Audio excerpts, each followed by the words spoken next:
Hey folks, in case you haven't already seen the latest video on my main channel, I just finished a speedrun where I got a character from 10 to 70 in only 29 minutes and 25 seconds, which is probably the craziest speedrun that I have ever pulled off, and it is the fastest World of Warcraft speedrun in the entire history of the game, from creating a character to getting it to max level. And in that run, I had a ton of really broken strategies, many of which have never been seen before, and one of the most important ones that you don't actually see within the run itself, but heavily contributed to parts of the run that we did, like preparation-wise, is breaking out of Pandaria. This is not clickbait, this is an actual thing, and it actually is even more broken than what I will show in this video, because there are certain things that I think fall within the gray area where it's like, okay to do this, and then at the end of the video, I'm going to talk about some stuff that I know is possible, that is like really just blatantly bannable if you try that. It requires like third-party software and stuff. Everything I will show you in this video, you can do yourself, requires no external tools. It is just using regular game mechanics. And one of the main reasons that I did it for the speedrun is to get these things, the guild banners, because while you are within range of this, you get 15% more experience from mob kills. And with the other major trick that we used in that run, the Heart of Fear 4th boss resets, which is all mob kill experience, this just gives us 15% more XP entirely. So it is really powerful. It was a key part of that strategy, and I'm going to show you how to do it. There are other things that you can do. On the thumbnail, I mentioned a few other things. Disable experience, I'll show you how to do that. You can buy heirlooms. That's exactly the same way that you'd get the guild banners. The vendor sells all the heirlooms. And one other thing that I showed at the bottom, which does kind of fall a little past the gray area, is you can get into Dragonflight and you can get all of the rewards associated with most open world Dragonflight content and more. So, in order to do this, the first thing that you need is 2 other players. Now, these can be either your friends or they can be alt accounts. And you don't necessarily need to pay for an alt account. Starter edition accounts, like this character here, my level 20 twink, they work perfectly fine. If you somehow are really out of the loop and you have no idea how to create a starter account, if you haven't been hearing about people using it to level alts, I have a video about that on my main channel. It's really simple. It takes literally 1 minute to create a completely free starter account that you can run on one computer. Everything is super duper easy. Though, realistically speaking, I just ask a friend to help you because they don't need to do anything. And what we're going to do, the reason we need these characters, before we do anything else, we are going to specific queue for a scenario. Now, it has to be specific queue. We have to pick one random scenario. It can be any of these. I usually like to go with Greenstone Village, just because. We're going to wait a few seconds. It's a group of 3, so it's instant. I'm going to tab over to my other monitors and accept this queue. Now, it may not be clear immediately why we are doing a scenario, and it would be a little bit too hard for me to explain right now without all the proper context, so I will just wait. We'll get there when we get there, and you will understand. So, we're now in queue, but notice how I'm leaving my priest in the old scenario. One of the 3 characters that you queue with needs to stay inside the scenario. This is why I recommend having at least 1 starter account to do this, because let's say you're doing this trick with a friend. Well, you and your friend can both break out of Pandaria at the same time. If you want, you can actually do this with specific dungeon queues. Obviously, that would require more people, but let's say you have 4 friends that you want to do this trick with at the same time. Then you would do the same thing, specific queue for a dungeon, and then leave 1 character behind. And the person sitting behind in the dungeon will not be able to break out of Pandaria with you, which is why I recommend using a starter account so one of your friends doesn't feel left out and they don't just have to sit behind. And the next important step, so we are going to queue for a different specific scenario. Join group. And you'll notice here, it says it's paused because Anji, my character, is not yet ready. And the main reason we're doing this is because whenever I take this character out of the previous scenario, it'll guarantee that the next one pops. And this is really important. And I will show you why. So, the next step, we have to get to the edges of Timeless Isle. So there is a reason that I am out here on the borders of Timeless Isle. Effectively, in order to break out of Pandaria, the very first step is you need to die in an out-of-bounds area. And there's many, but the easiest one to reach is in the waters on the edge of the invisible wall surrounding Timeless Isle. Now, technically speaking, any of the waters work. but I have shown this trick to a lot of people by now, and I have kind of settled on a few different spots that appear to work the best.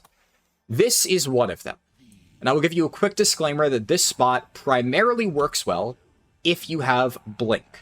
So I tried this with a few level 10 characters who wanted to lock their XP at level 10, and unfortunately you can't access Boot Tinkers at that level, so unless you are playing a mage, and I don't know if mages get Blink at level 10, they might, but in our case we were trying to XP lock level 10 monks, so we were not able to get Blink. Unless you have that, this is unreliable. So I will show you in a moment a second strategy for how to do it without Blink, but this is the best one.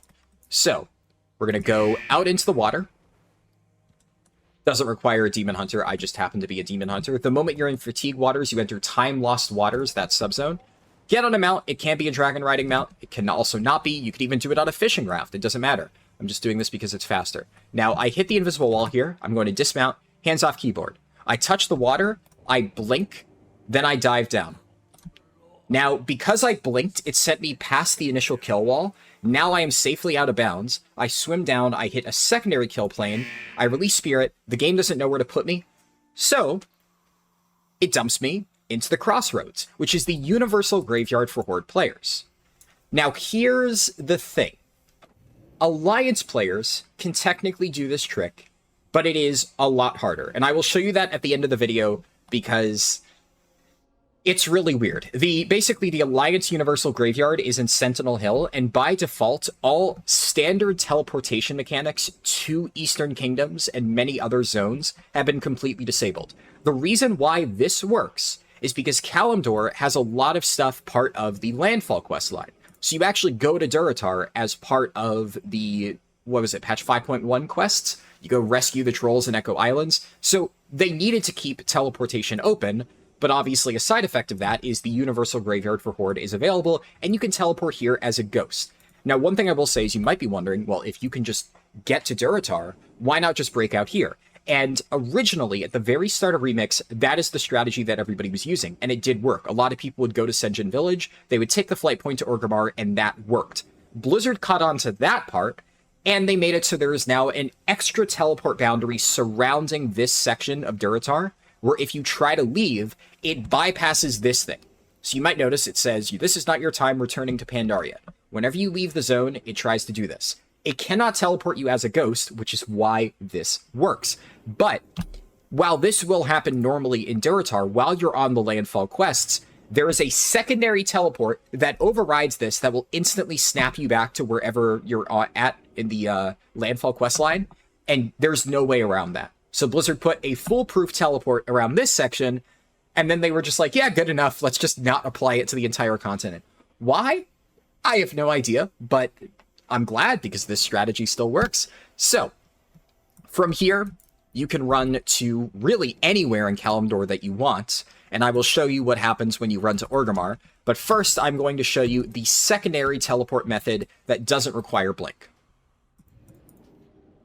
So you can see here that when I talk to the Spirit Healer, I will get Res Sickness only for a minute, and then it'll teleport me back to Pandaria after 6 seconds. And it'll take you to the Universal Pandaria spot, which for Horde is Honeydew Village. I believe for Alliance, it is Podon Village down here, over there. So we're going to quickly get back to Timeless Isle, and I will cut to the part of the video where I am in position at the next spot. Okay, so this one, I will say, is a little bit trickier. The other one, I can get basically 100% consistently. If you have Blink, you just press it the moment you hit the water, you're good to go. Because you don't have Blink here, you have to hit a very specific spot on the invisible wall. And after one of my friends tested this a lot of times, they found that if you align yourself with this little point on the world map, where it seems to kind of be like a little tiny arrow pointing out towards the edge of the map, that appears to be the most consistent way to tell where you're going. So we do this, and then I need to get out into Fatigue Waters, and I'm going to try to just hold a straight line going out to the edge. It's a little bit tricky, but it can work.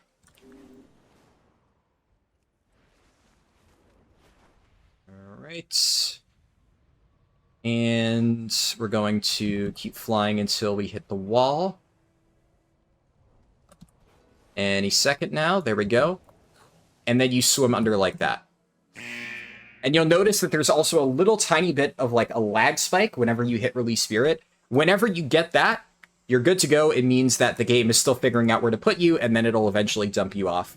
The main issue with that invisible wall, specifically around Timeless Isle, is that a lot of times it is just a flat barrier surrounding it. For whatever reason, there's kind of like a little curve underwater there. You can barely see it where I'm swimming forward and swimming down, and that allows me to hit the bottom kill plane, which is what drops you off, instead of hitting the kill plane directly on the water surface, which sometimes will just yoink you back to the Jade Forest.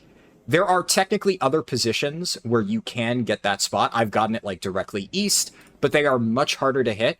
And that one we've tested, and it's like 80% consistent. If you hit it at a weird angle, sometimes it won't work. It's not as consistent as the blink one, but in case you are trying to lock a character before you have access to blink, that is the way to do it. That seems to be the best method that we figured out. So, first, I'm going to show you what you can do in Orgrimmar, how to lock your experience, how to access the guild vendor, heirloom vendor, all that fun stuff. And then I will show you some of the more broken things that you can do. Alright, so you can see here we've entered Orgrimmar. There's really nothing special to do on the way here. That's why I cut the footage. It is just a lot of running. You may notice that Demon Hunter runs really fast because our mastery movement speed does actually work as a ghost, which is quite handy. But there are other classes that can run a little bit faster. Roll works while you're undead as a monk. And even if you don't have movement speed, well, you can still get here without any issue. So, this is where the guild vendor is for Horde. This is where I bought the guild banners, these three things. Now, obviously, I already have the guild banners. I'm not going to buy those again. So, I'm going to buy an heirloom for fun. Why not? You don't really need heirlooms, but they can help a little bit if you are leveling a character before you've actually gotten all of your fancy remix gear with all the gems and stuff. And I will show you the easiest way to do that. So, for starters, you're going to need a macro. Well, you don't need it, but it helps. So you want this thing. Click static pop-up 1 button 1. Now, the reason why this is helpful is when you talk to the guild vendor, you're going to go to buy an item, and it's going to say, hey, this item's soulbound. Are you sure you want to buy it? Like so many other things in this game. Now, normally that's not an issue, but the problem here is if you look at the timers, you have a roughly 6-second window before the game teleports you out of Pandaria to do every single transaction. Now, in early attempts of this, before I knew about this macro, shout out to Data, one of the people who helped me with the speedrun. He was the Monk Xmog Slave, or Druid Xmog Slave, got his class wrong. But he actually, when I showed him this trick, figured that out and realized that we can make a macro to speed up that process, because instead of just doing as much as you can in 6 seconds, like grab what you can, get teleported out, and go again, he decided he was going to make this macro, go in, quickly click through multiple different items, accept the pop-up using this macro, and he got all 3 of his banners in a single attempt. And ever since, I've just been using that because it is so much more efficient than just taking 3 different trips for 1 banner at a time. And this applies to every item from this vendor. The XP off NPC, which I will show later, is significantly easier. You just need to click 1 accept thing. But for grabbing all the guild banners or heirlooms, etc., can be a little bit tricky. So, now that we've got our macro, the next thing that we need is to accept the dungeon queue pop on our character. And this is why we did all that fancy stuff with scenarios. So right now I'm tabbed over to my priest, and I'm going to leave that previous scenario. And it's going to cause the scenario to pop. There we go. So I can control exactly when that activates. Now, when you accept a dungeon invite, the game resurrects you. And that is why this trick works. But it is important that when the game reses me, I am not in the process of getting teleported. There's a very small window where if you enter as the teleport's going off, it'll kick you back.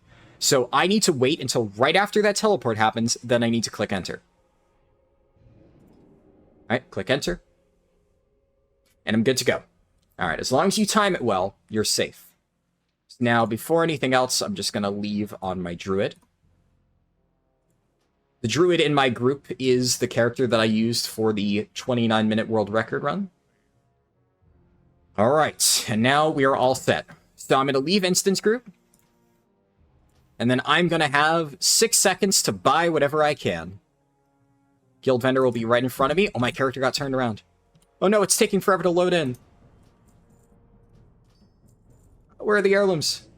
Ah, I didn't click it in time. Okay. It doesn't let me buy it even though I had the pop-up. So, I mean, I did get a pet, which I could have bought that normally. And I got a guild tabard. Cool, I guess. Not really that big of a deal. Obviously, though, you can buy anything on that vendor. That was just a demonstration. The most important things are the banners anyway. I just didn't manage to click it in time. And for the heirlooms, it will be grayed out if you already have it in your collection. But if you notice, you go to collections, the heirlooms tab isn't here. So even if you already have an heirloom learned, you will have to buy it directly from the vendor in order to get access to it on remix characters. And because all heirloom upgrades are account-wide, don't worry, you don't need to like re-upgrade the heirloom just to use it in remix. Once you have it on your character, it is already at full upgrades. Interestingly, you can also use Garrosh heirlooms on remix leveling characters. Those ones, really straightforward. You just buy them off the remix vendor that sells them normally, which does make it a little bit weird that you can't use the other vendors, because, like, if some are available, why not all of them? There's just weird inconsistencies like this, especially the whole XP off thing. The reason why I feel perfectly comfortable in showing this... Also, why am I flying? I have a time lost artifact. I should just use that. But the reason I feel comfortable showing all this is you can already lock a character in a janky way by creating a starter edition account. So why should people have to jump through hoops to get a character locked instead of just being able to turn it off the old-fashioned way? Okay, so for the remainder of this video, I'm going to show you how to do this stuff on an Alliance character. Because realistically speaking, for the Horde stuff that I just showed you, turning off experience, accessing the heirloom vendor, obviously it's in different spots, right? But all of that stuff, you just do the exact same thing. You do the skip out of Timeless Isle, if you want to call it a skip. You get teleported to the crossroads, you run to wherever it is you want to go.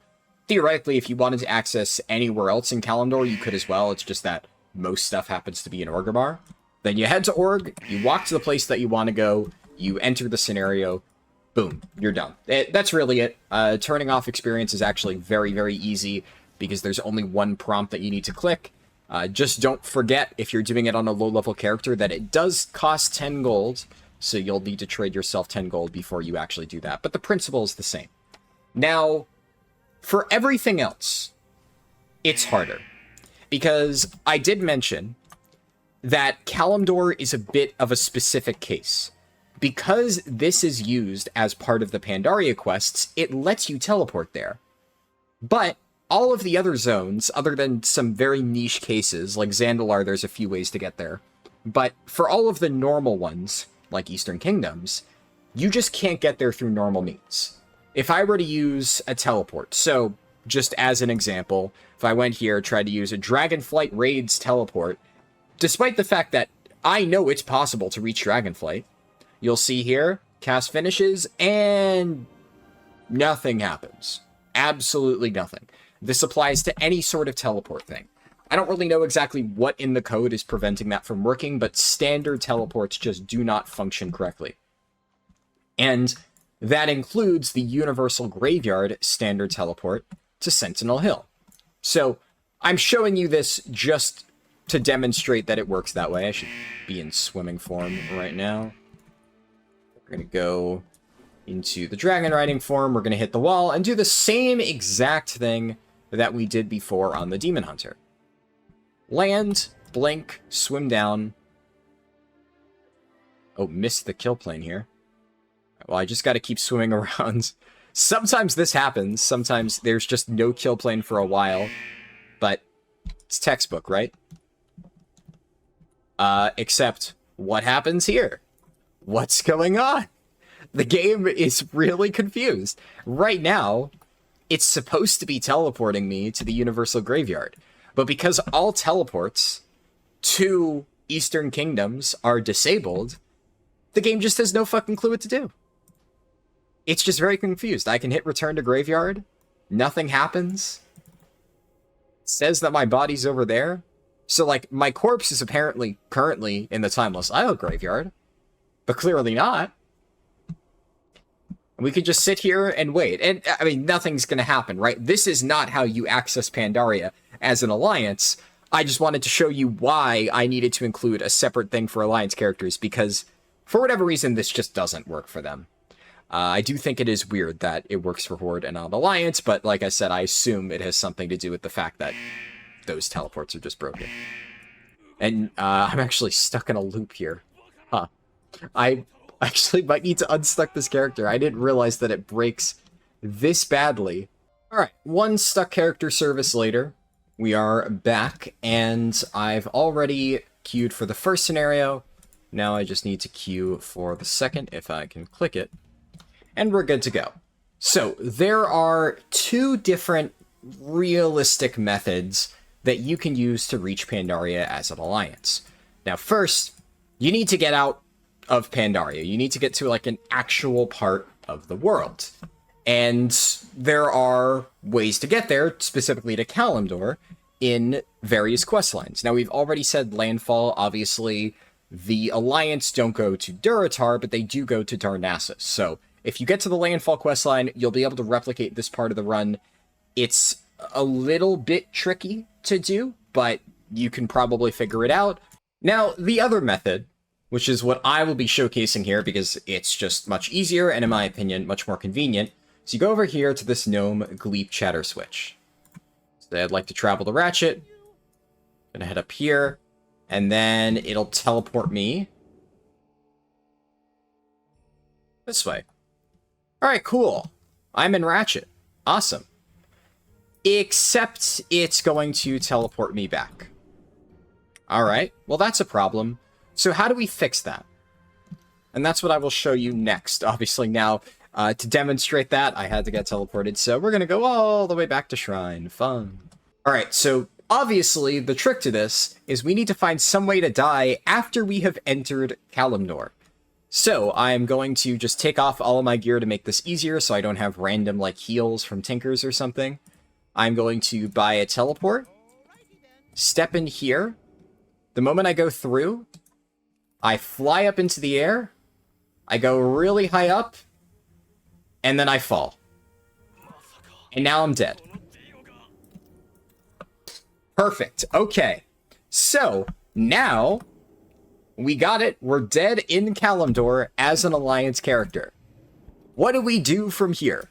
Well, obviously, if there was something within Kalimdor itself that I wanted to access, now it's just the Horde strategy all over again. You go where you want, you do the scenario. Speaking of which, let me move my other characters to make sure they don't log out and mess up the queue. You can do that.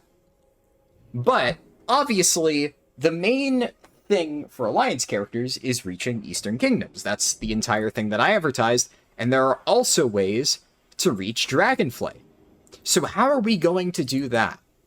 Well, it all involves boats. Alright, so we can hop on this boat, and we could try to ride it. But that wouldn't work.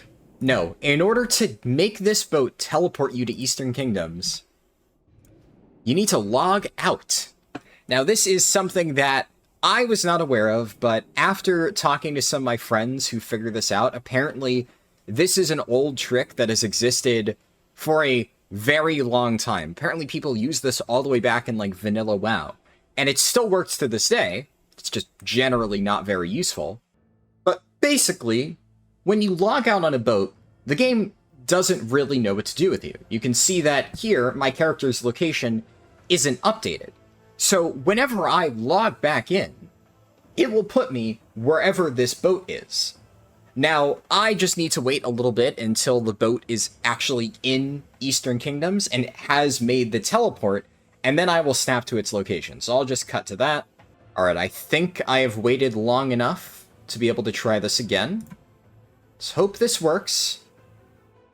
So I'm going to log in. Could fuck it up. I may have mistimed it. Yes! Okay, it worked. So, for context, I have not personally done this myself. I watched one of my friends do this. They did it, they showcased it to me, and this is my first time attempting it. So we are in Eastern Kingdoms. Now, the only problem with this, you may notice, the nearest real useful Alliance town is really far away.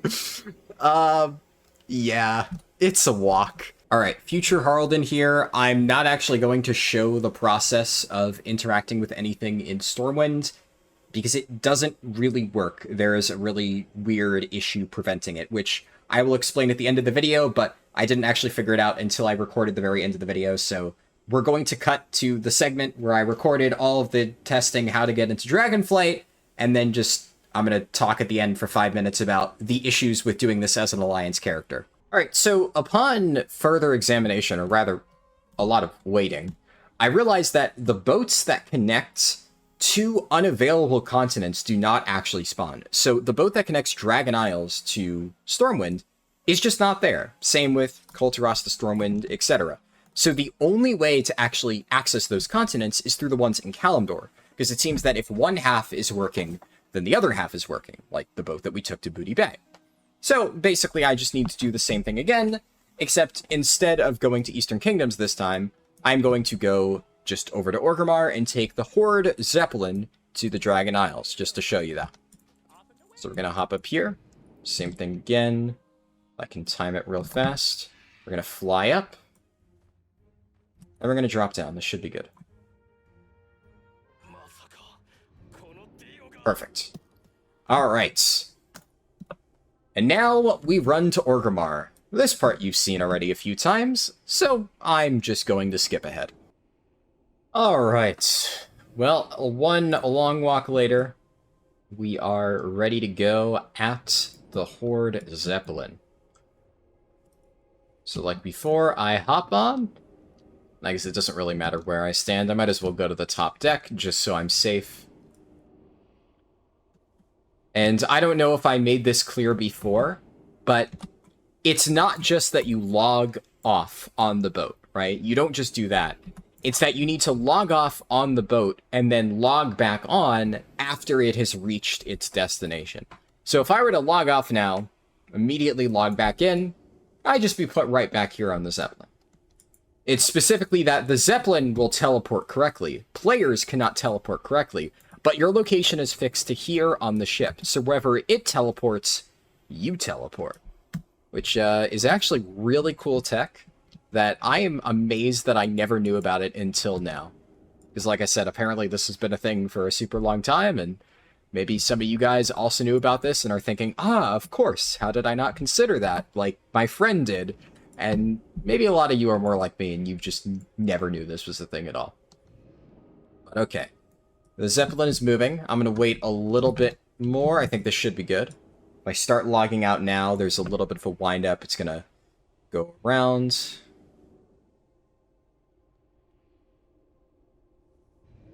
Right. Just need to make sure that I am logged out before it hits the teleport, which is pretty far above the ocean, so I have a lot of wiggle room here.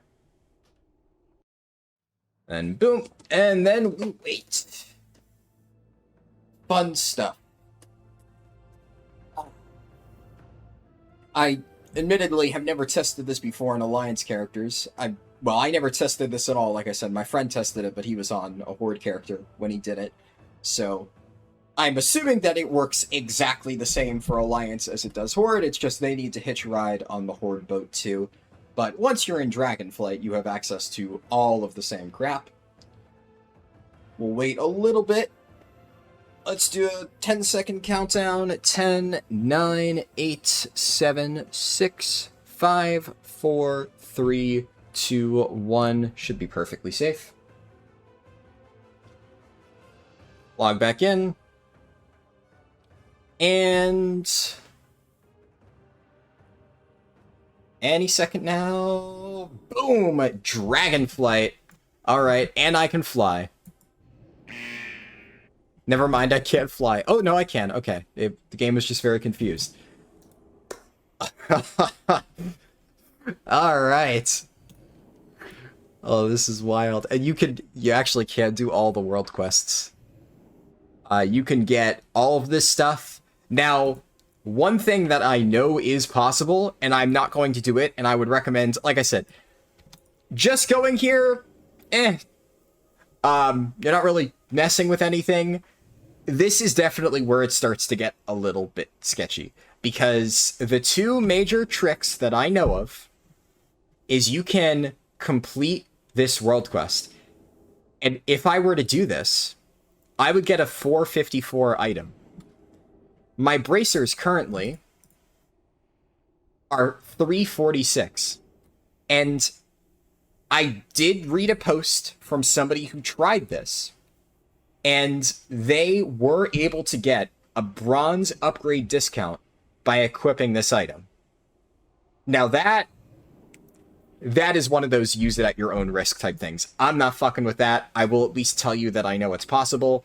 There's probably a lot of other things that you can get here. It would save you tens of thousands of bronze, but I don't know, man. I don't think that is worth the chance to get nuked by Blizzard. And the big thing, if we go all the way to Valdrakken, work orders are enabled.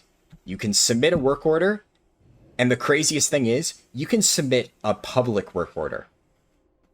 And people have done this. I have not. My hands are clean. I have not submitted one. But I have seen screenshots, because we figured this out. Because basically, my friend... Well, actually, I got a screenshot sent to me of somebody with a Dragonflight armor kit on their remix character's pants. And I sent it to my friend, and initially he was like, okay, this is photoshopped. There's no fucking way. But I'm like, look, you know, I really doubt it. I really don't think that the person who sent this to me is just going to lie like that. Like, why?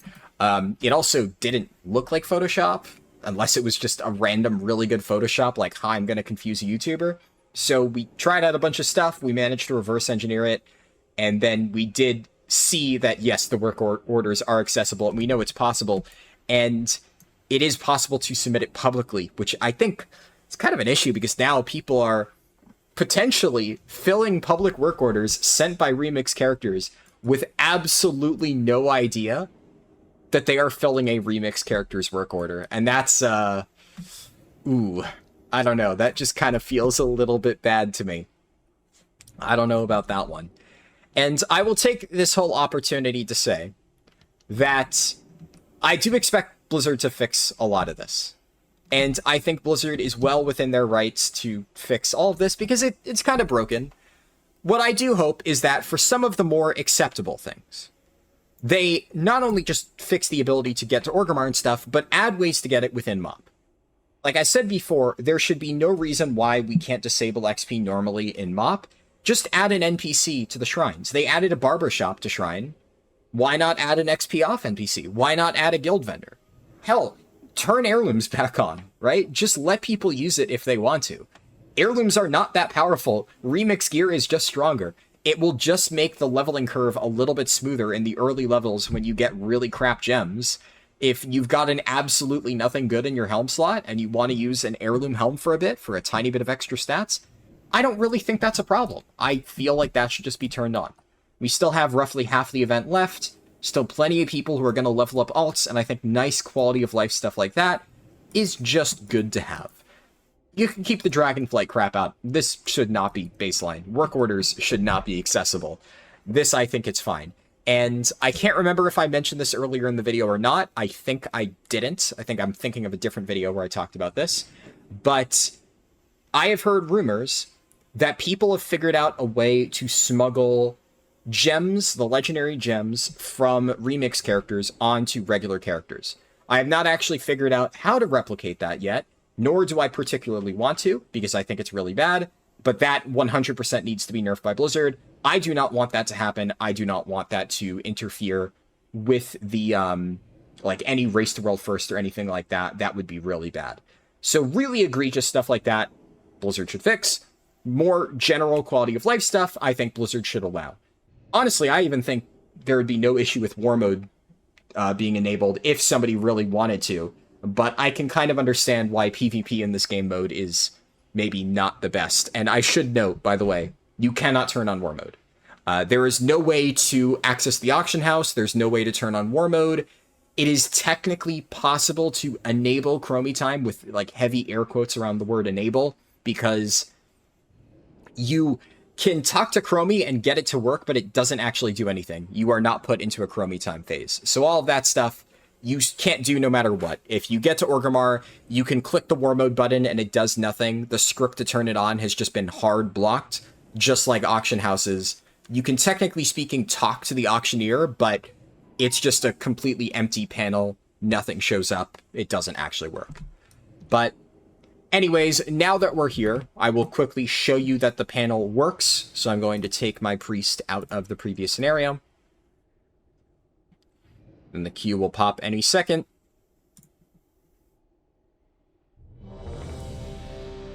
Gonna enter on those two characters. We're gonna go over here. We're gonna wait for the teleport. And enter. Alright. And then leave instance group. Oh. Doesn't actually let me go back. Huh. Interesting.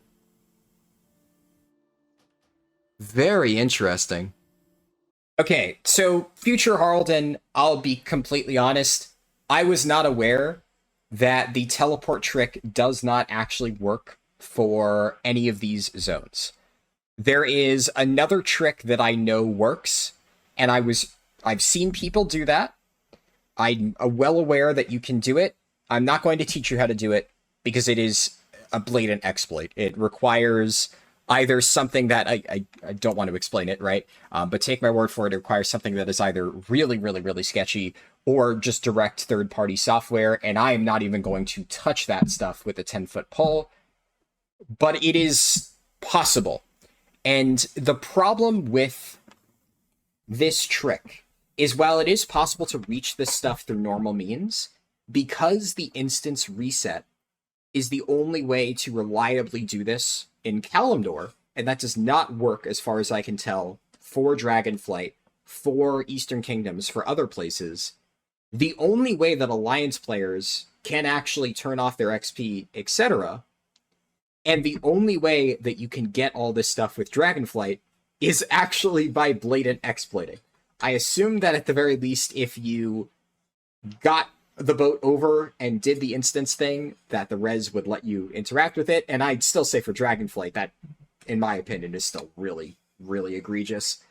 But it does appear that it requires you to use third-party software. I won't tell you, obviously, how to do it, but I will tell you the gist of it is basically it is possible to block the game's ability to teleport you by blocking a particular server. And there are tools that people use to disable the ability for the game to teleport them. And as you can probably guess, that's really not allowed. You can't do that. And the unfortunate thing is, because that is something that people can do, they are able to freely explore. So they can, in that case, the way you do it is you just die in fatigue areas in Dragonflight or in Eastern Kingdoms. The game will resurrect you there, and then it will try to teleport you out, and it just can't TP you out. So then you just freely explore the entire continent without the 6-second window, and you can do whatever you want. Technically, at that point, that's why I said some people are able to do the Dragonflight instances and whatnot. Not instances, world quests to get the items that give you bronze cost reduction. It's really broken, basically. I wanted to make this video to at least show you that this stuff exists. I, generally speaking, don't love really iffy tricks like this. I mentioned I already think the banners and stuff is fine, and the stuff in Kalimdor I did because I feel it is reasonably accessible. But everything else is a little bit problematic. And now that I've realized that Alliance actually can't access these tricks without the use of third-party tools, I think more than ever, Blizzard not only needs to address this, but needs to equalize it. Because now, if the only Alliance players that have been able to do this are very blatant exploiters, and Horde players have been doing this pretty easily for months, well, that's kind of a weird imbalance to have. I don't necessarily like that. I did mention that up until 5-ish days ago, we didn't even think it was possible for Alliance players to get there. We thought Eastern Kingdoms was blocked. I had hoped that at least this would give you the ability to get that, but unfortunately it seems like you can't. So, apologies. Do the Dragonflight stuff at your own risk if you want to look into that. I mean, I will make sure that it is known, but I will also make it very clear that you have been warned. Don't try it. Do not try it. That shit will get you banned. You're probably safe to get the banners in Orgrimmar, though, but at the same time, do take that with a grain of salt, because you never know with Blizzard. There have been many times where somebody does something extremely egregious, like take the seed farming stuff in patch 10.2, and the worst thing that Blizzard does is hit them with a slight rollback, which I think they kind of handled all those players with kitty gloves because a lot of Race to World First players were involved, and if they did issue bans, then it would have really screwed their main publicity event for their new raid, so they're not really consistent with their handling of the rules. That should have been a ban. They didn't issue a ban. And there are other times where, like the whole Preach situation back in BFA with the experience potions, where all he did was stack the experience potions that had very unclear wording, and there was no Blizzard communication at all to explain how they were supposed to work, and Blizzard just decided, hey, we're going to issue month bans to all the people who use this. Get fucked. Sometimes that just happens. I would never have thought that that was ban-worthy. Apparently it is. So you never really truly know with Blizzard what's okay and what isn't. You know, make a judgment call here, but considering people have been doing this since as early as like the first week of MOP Remix, and I did use parts of this for my world record run, because I'm going to be honest, I feel it's fair game. If you disagree, that's up to you. I wanted to make sure that I shared it somewhere so that at least the information is out there. This is all I know. As I mentioned, there are worse tricks that I don't want to get into because I don't want to encourage people to get themselves banned. And I did mention the whole trading between remix and retail characters. I have heard rumors of. That one I have not managed to replicate. I don't know for sure if it's possible, but if it is, that's really bad. Anyways, I hope that you found this video interesting, if not helpful in doing it yourself. I know that some people will probably have a very strong reaction to this because anything that even verges in unintended territory, they get really mad. And to those people, sorry, but I know for a fact that there are probably other people that are going to cover this soon. I did it for my speedrun. I'm releasing it alongside my speedrun. There you go. Use it at your own risk. Anyways, that's it for the video. If you liked it, toss it a like, and if you want to see more miscellaneous content like this that is not like strict guide format, that's generally what I use my second channel for, and I will continue to post various stuff later, either tomorrow or in a day or so. I will probably post a detailed guide on the Heart of Fear reset trick that I used in my speedrun, because that is probably going to be one of the best ways to level, assuming Blizzard doesn't nerf that as well. We'll see, but stuff like that is probably what I will continue to post over the next few days. And I should note, if you have not seen my 1-hour speedrun explained video where I had an entire PowerPoint presentation and walked through all the steps, including this, that we took to get that sub 30-minute run, you can find that on my third channel, which I will link in the description. I just recently made it, and that is for long-form miscellaneous stuff like that, or stream recordings. It's brand new. That's what I'll be using it for in the future. But anyways, I'll stop talking. Thanks for watching, and I will see you in the next video. Peace.